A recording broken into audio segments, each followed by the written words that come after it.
Oremos.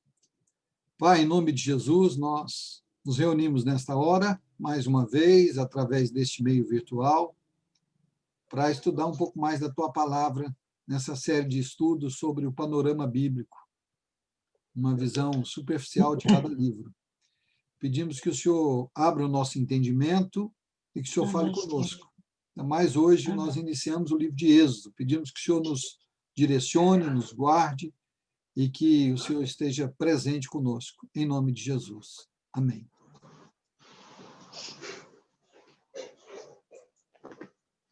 Vamos ler o livro de Êxodo, capítulo 1.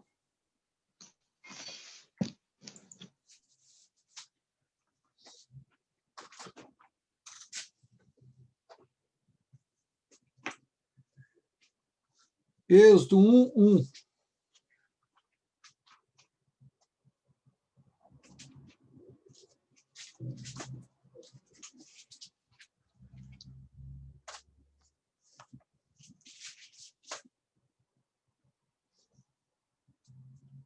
Vamos ler do verso 1 ao verso 8. Verso 1 ao verso 8. Êxodo 1 diz assim: São estes os nomes dos filhos de Israel que entraram com Jacó no Egito. Cada um entrou com sua família. Rúben, Simeão, Levi, Judá, Issacar, Zebulon, Benjamim, Dan, Naftali, Gade e Aser, ou Aser, alguns dizem Aser. Todas as pessoas, pois, que descenderam de Jacó foram 70. José, porém, estava no Egito. Faleceu José e todos os seus irmãos e toda aquela geração. Mas os filhos de Israel foram fecundos e aumentaram muito, e se multiplicaram, e grandemente se fortaleceram, de maneira que a terra se encheu deles. Entre mentes se levantou um novo rei sobre o Egito, que não conhecera a José. Amém.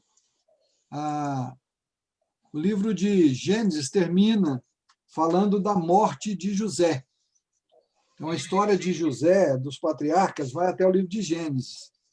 Agora, o livro do Êxodo começa imediatamente a morte de José, vai relatar aí o nome dos irmãos de José, ou seja, as tribos de Israel, e diz que José havia falecido e, passado algum tempo, morreu o faraó, que também não o conhecia. Esse é o contexto histórico do livro do Êxodo. Vamos ver se eu consigo pôr aqui compartilhar a tela aqui. A gente tentar. Deixa eu ver se tem mais alguém esperando.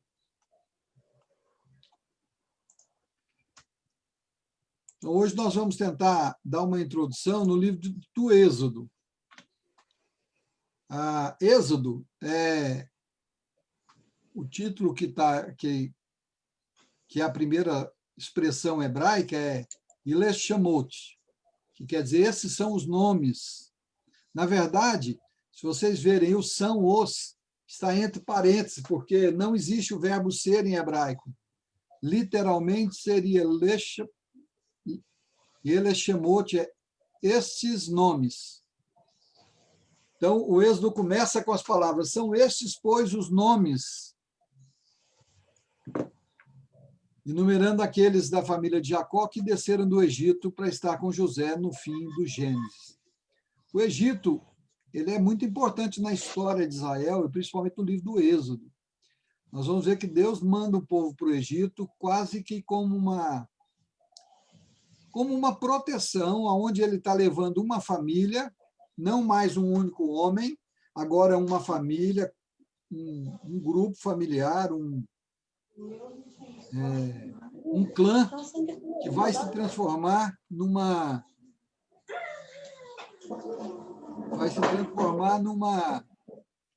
grande nação.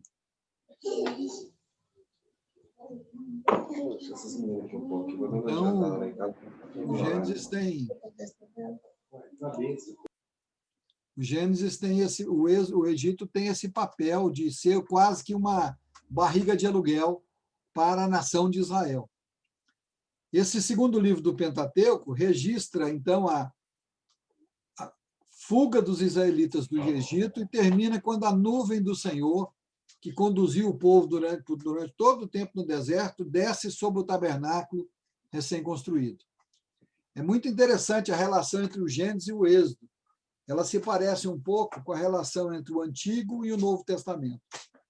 O Gênesis narra o fracasso do homem em todas as provas, em todas as condições. No Éden, depois do Éden, no dilúvio, em Babel. Todo o tempo Deus dá condição para o homem ser fiel, para o homem adorá-lo, para o homem segui-lo, e o homem não consegue fazê-lo. Já o Êxodo vai ser a história emocionante do socorro vindo da parte de Deus para socorrer o homem. É uma continuação da história da redenção. Em Êxodo se encontra a obra redentora de um Deus soberano. O livro de Êxodo é um livro muito importante do ponto de vista teológico, do ponto de vista da história da redenção. Porque aqui vai começar realmente é onde Deus vai estipular alguns cultos, algumas coisas, e vai mostrar especificamente a história da redenção quando ele instituir a Páscoa. E, então, os autores dizem que o Êxodo é o principal livro da redenção no Antigo Testamento. Assim como talvez o principal livro teológico do Novo Testamento é Romanos, que vai contar toda a história da salvação, o plano da salvação, no Antigo Testamento é o Êxodo. O título Êxodo é um título grego, colocado quando da Septuaginta, daqueles 72 sábios que por ordem de Alexandre o Grande, traduzem toda a Bíblia hebraica, ou seja, o Antigo Testamento, para o grego. E ele significa saída, partida, ou deixar algum lugar. E as palavras de abertura, e estes são os nomes, serviram como título do livro e sugerem que o Êxodo deveria ser aceito como a sequência óbvia de Gênesis, o primeiro livro de Moisés. Hebreus 11, 22 menciona a fé de José, que em seu leito de morte, aproximadamente no ano 1804 a.C., falou da partida ou saída dos israelitas, antecipando em mais de 350 anos o Êxodo, que ocorreu aproximadamente em 445. Quando José está perto de morrer, ele vai dizer exatamente isso. Alguém leia, por favor, Hebreus 11, 22. E aí você... 11? Hebreus 11. Hebreus. É o dos heróis da fé. Hebreus 11, 22.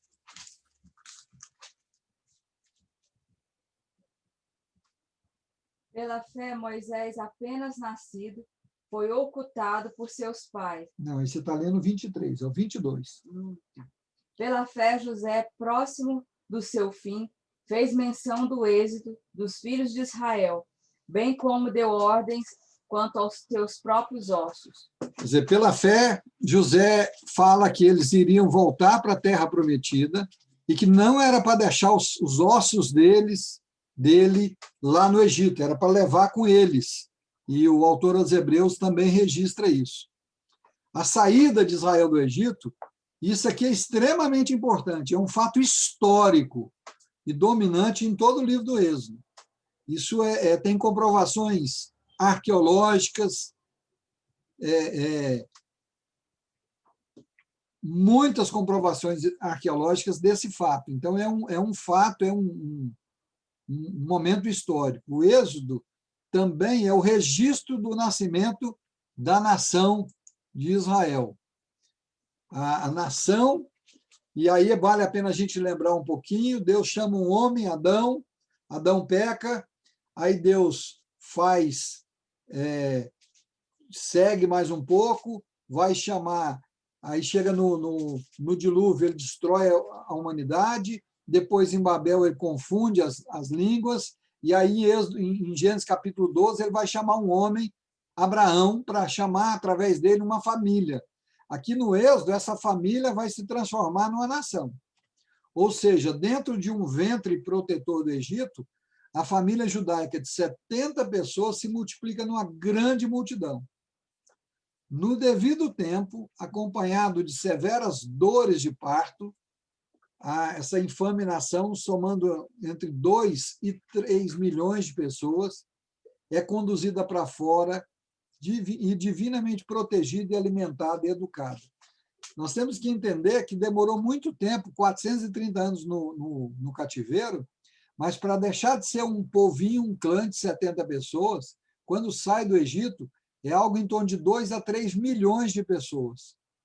É uma população maior que a população de Goiânia inteira, saindo pelo deserto a pé para um lugar que não sabe onde é que é e que Deus vai mostrar para aquelas pessoas. Realmente tinha que ter muita fé para fazer isso. O livro do Êxodo foi escrito provavelmente entre os anos 1445 e 1405. E há pouca dúvida de que foi Moisés o autor. Existem alguns que defendem que não foi Moisés, que é uma autoria mais tardia, mas principalmente o povo ligado ao que eu chamo de liberalismo teológico, que questiona a autoridade bíblica e é a turma do contra, que sempre quer arrumar uma desculpa para dizer que a Bíblia não é a palavra de Deus. Mas a maioria dos estudiosos, dos historiadores, dos teólogos defendem que é a autoria de Moisés, e a própria Bíblia dá muita dica sobre isso. Por exemplo, Moisés seguiu as instruções de Deus e aí, literalmente no capítulo 24, verso 4, diz: escreveu tudo que o Senhor dissera. O que inclui ao menos o registro da batalha contra os amalequitas, está lá em Êxodo capítulo 17. Os 10 mandamentos, na segunda vez, Deus manda ele escrever. Na primeira vez, Deus escreve, depois ele manda escrever, está lá em Êxodo 34 e também em Êxodo 34, versos 4, 27 a 29.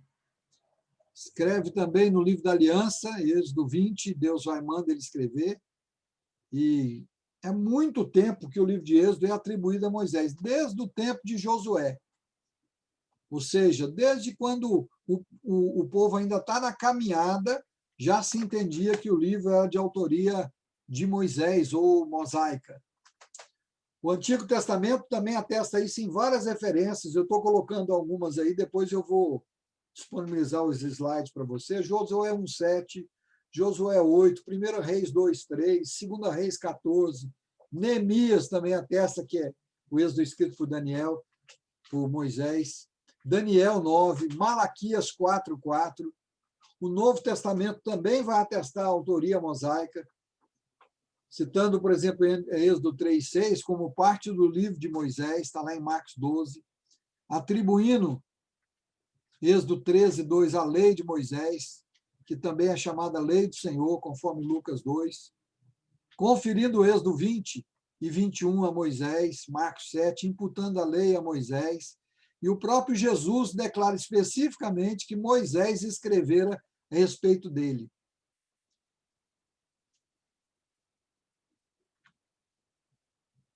A escritura data do 4º ano do reinado de Salomão, quando ele começou a construir o templo, por volta do ano 996 ao ano 65 a.C., como 480 anos depois do Êxodo.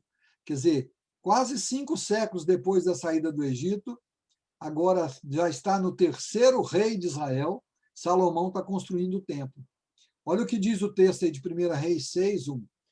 No ano 480, depois de saírem os filhos de Israel do Egito, Salomão, no ano 4º de seu reinado sobre Israel, no mês de Ziv, isso é o mês segundo, começou a edificar a casa do Senhor, estabelecendo como data aí, provavelmente, fazendo o retrocesso, voltando 480 anos, mais ou menos 1445 a.C., a data do Êxodo.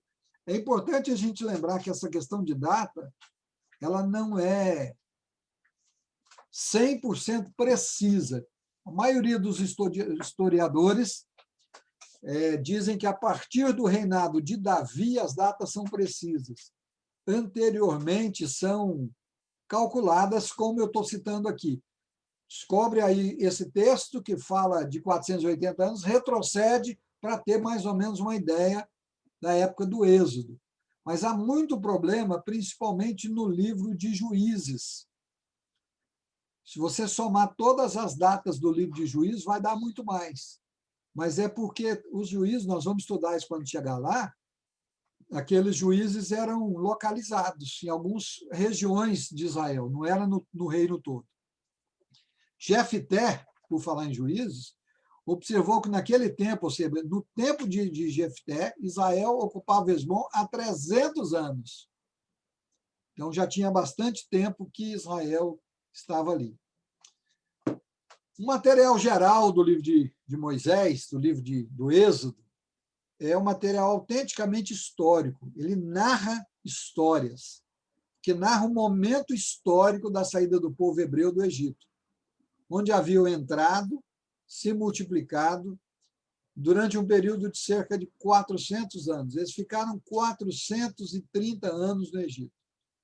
É muito tempo. Para vocês terem uma noção, o Brasil tem pouco mais de 500 anos. A Reforma Protestante vai fazer agora, no dia 31, 503 anos. O povo ficou no Egito 430 anos, para se transformar uma grande nação.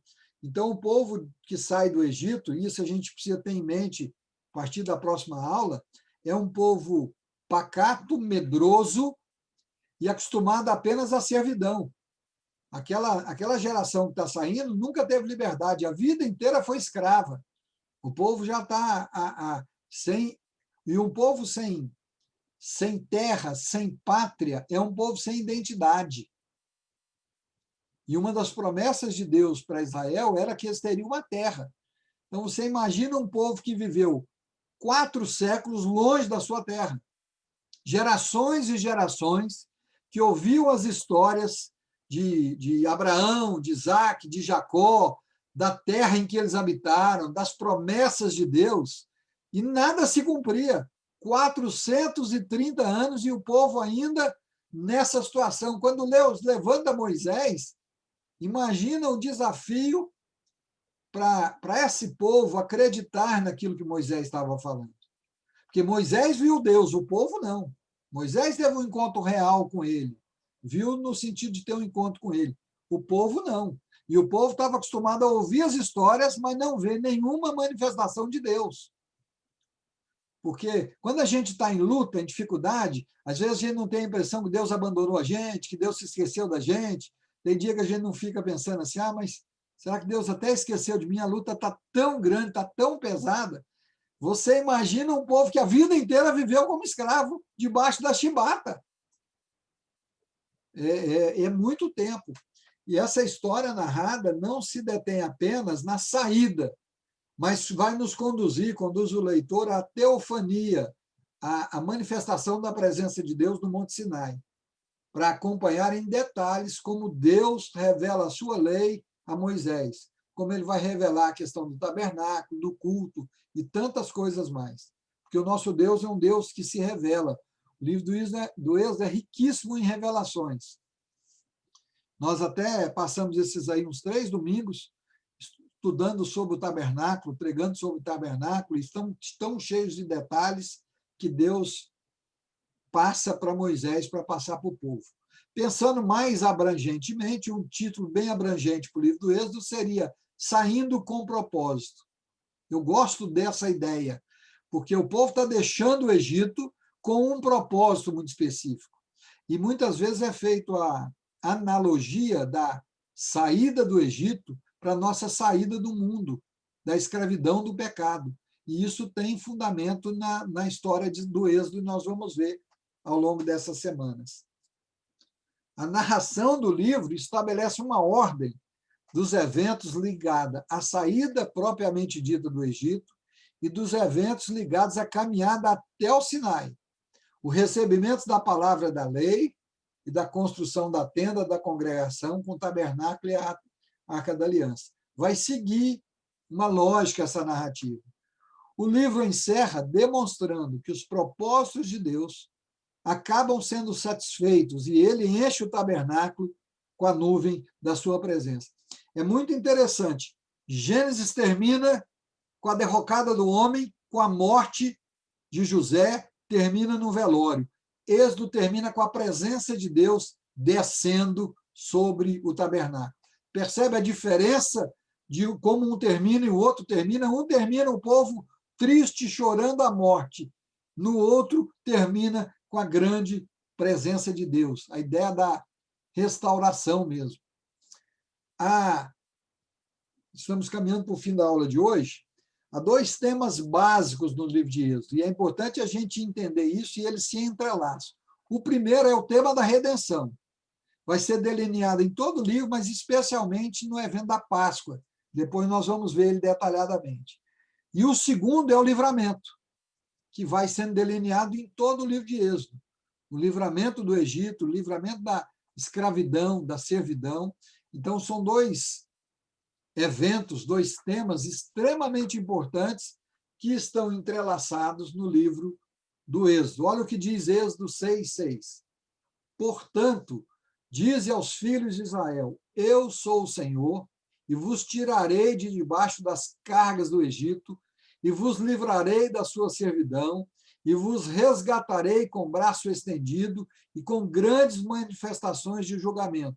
Deus está falando que ia libertar o povo, e assim ele vai cumprir. Êxodo 15:13. Com a tua beneficência guiaste o povo que salvaste, e com a tua força o levaste à habitação da tua santidade. Deus não apenas livra, restaura, mas ele também guia, protege e alimenta. Olha Êxodo 19, versos 5 e 6. Agora, pois, se diligentemente ouvirdes a minha voz, guardardes a minha aliança, então sereis minha propriedade peculiar dentre todos os povos, porque toda a terra é minha. Vós me sereis reino de sacerdotes e nação santa. São estas as palavras que falarás aos filhos de Israel. Esta revelação e esse livramento se concretizam através do derramamento do sangue e pelo poder de Deus. Por aqui nós encerramos essa primeira parte. Quero abrir para perguntas e algumas colocações interessantes. Quantos anos o povo ficou no Êxodo, no Egito? Falei aqui algumas vezes. Quem prestou atenção, libera o microfone e fale. 70, pastor. 70 na Babilônia. 40. 430 anos. 430? Não, 40 ficou andando no deserto, né? Isso. Ficou no Egito 430 anos. É interessante que eles vão peregrinar no deserto 40 anos. Quantos capítulos tem Gênesis? Êxodo? 40 também? 40 também. Gênesis tem 50, Êxodo tem 40. Êxodo é um livro muito, muito importante para a fé. A ideia da redenção, do livramento, sabe? Toda essa ideia que a gente tem que Deus nos livra, que Jesus nos liberta, que nós podemos ficar livres do pecado, tudo isso vem a partir do Êxodo. A ideia é que nós somos peregrinos em terra estranha e estamos a caminho de uma terra prometida é Êxodo. Se nós não entendemos bem o Êxodo, nós não vamos entender o restante das Escrituras. Quando eu digo entender bem, aqueles que acompanharam o livro de Gênesis vai entender o que eu estou falando. Não é entender todas as minúcias, mas ter esse pano de fundo e essa ideia, esse rumo que ele está levando. Êxodo começa com o povo no Egito, escravo, termina com o povo liberto com a presença de Deus no tabernáculo. Um povo que servia ao Egito e aos reis do Egito e aos deuses do Egito, agora serve um Deus vivo, verdadeiro e está livre. E tem algumas coisas a cumprir dessa aliança. Perguntas?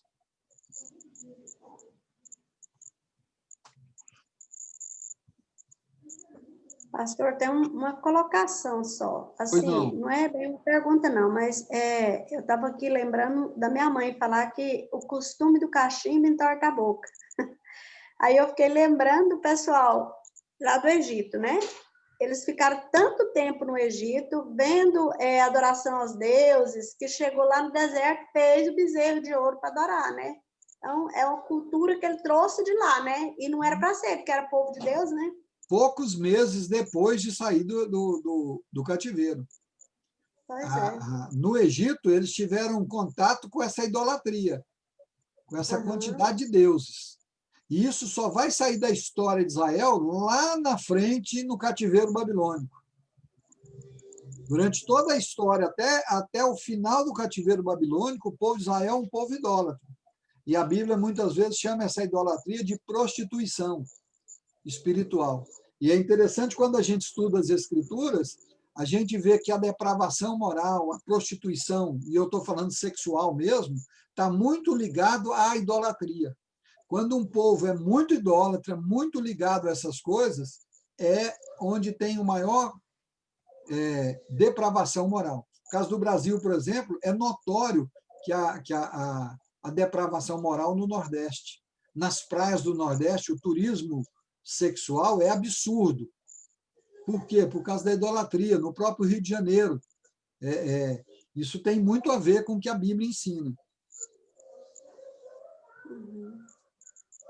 Mais perguntas ou colocações? Talvez nós levamos 5 semanas em Gênesis, eu acho que Êxodo talvez nós vamos levar menos, tá? Eu precisava passar Gênesis com um pouco mais devagar. Agora, semana que vem, nós já vamos ver um pouco sobre Moisés, depois sobre a Páscoa, nós vamos caminhar um pouco nisso aí. Não sei se vai dar 3, 4 ou 5 semanas. Estou construindo o estudo junto com vocês. Curiosidade, alguém tem alguma curiosidade do livro de Êxodo, quer perguntar alguma coisa? Aproveita, nós temos mais alguns minutinhos.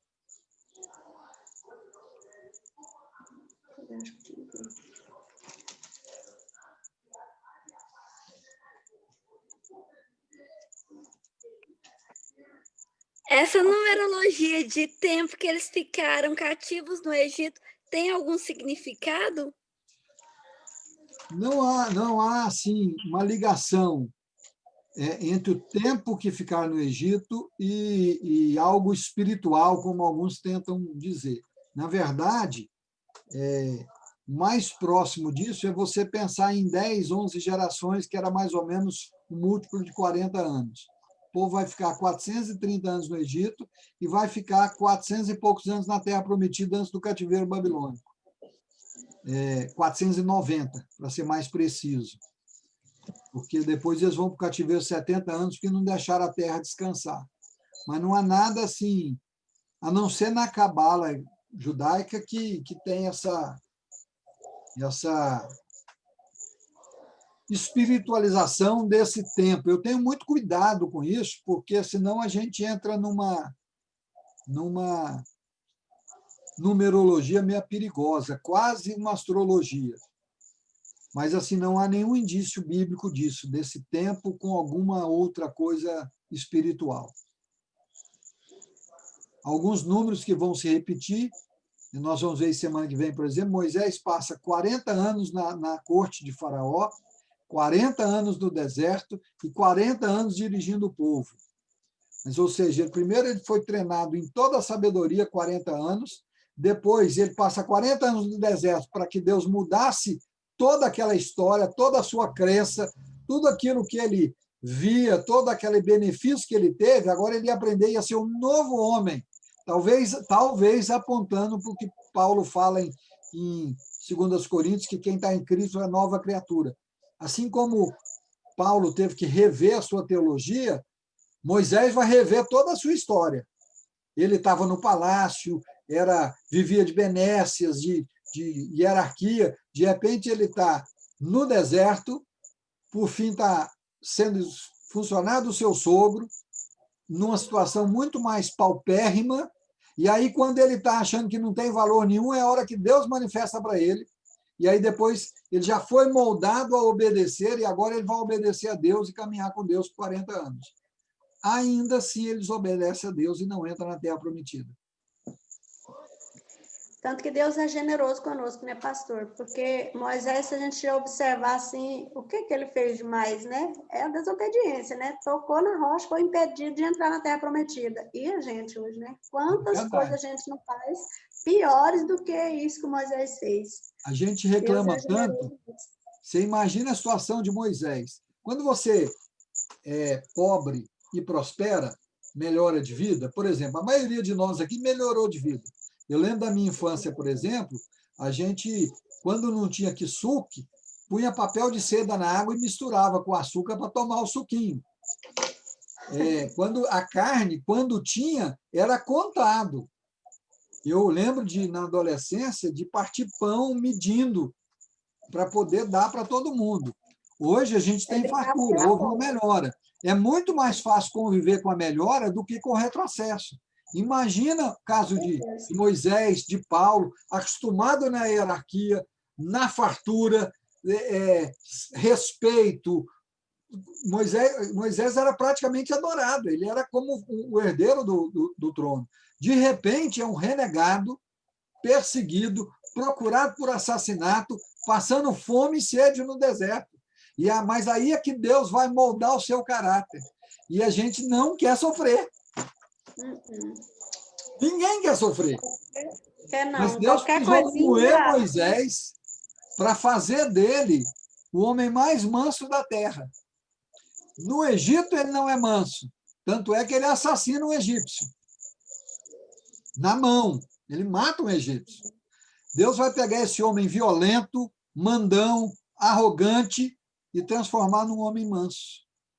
Num homem que Deus fala, eu vou destruir esse povo e fazer de você uma grande nação. Ele fala, não faz isso não, Senhor. Misericórdia, cuida do teu povo.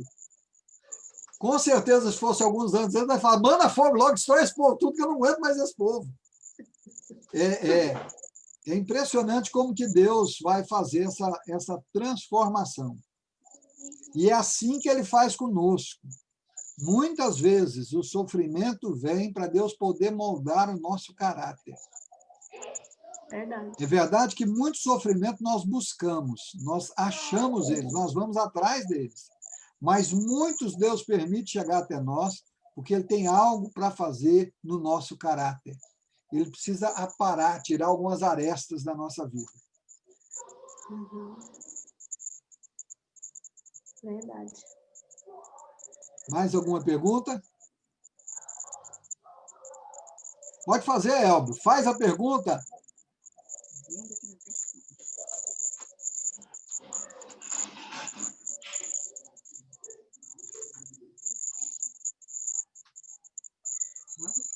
Também a gente vê assim no Êxodo que também o povo de Israel era um povo muito, muito difícil também, né? Que Moisés também sofreu um bocado. Não mudou muito não, viu? Nós somos difíceis. Não, e também a gente vê nos dias de hoje também não está muito longe, não. A gente vê Deus operando e o povo reclamando sem parar. Nós vamos ver isso no livro de Êxodo. O povo reclama que não tem água, que não tem comida. Para que nos tirou do Egito? Estava tão bom lá. Lá tinha comida, tinha cebola, tinha melão, tinha um monte de coisa. Agora a gente está aqui, não tem nada. Aí Deus manda carne, não quero carne. Deus manda o maná, o pão que desce do céu todo dia. Estou enjoado de comer maná. Eu quero comer carne. O ser humano, ele é um eterno insatisfeito, principalmente quando Deus não é o Senhor completo das nossas vidas. Mesmo Deus sendo o Senhor da minha e da sua vida, eventualmente o velho homem aflora e a gente gera uma insatisfação. Mas o nosso prazer, a nossa satisfação tem que estar em Deus. E Êxodo vai mostrar isso para a gente. Um povo totalmente radical e insatisfeito. Irmãos, vamos orar, porque senão vai interromper.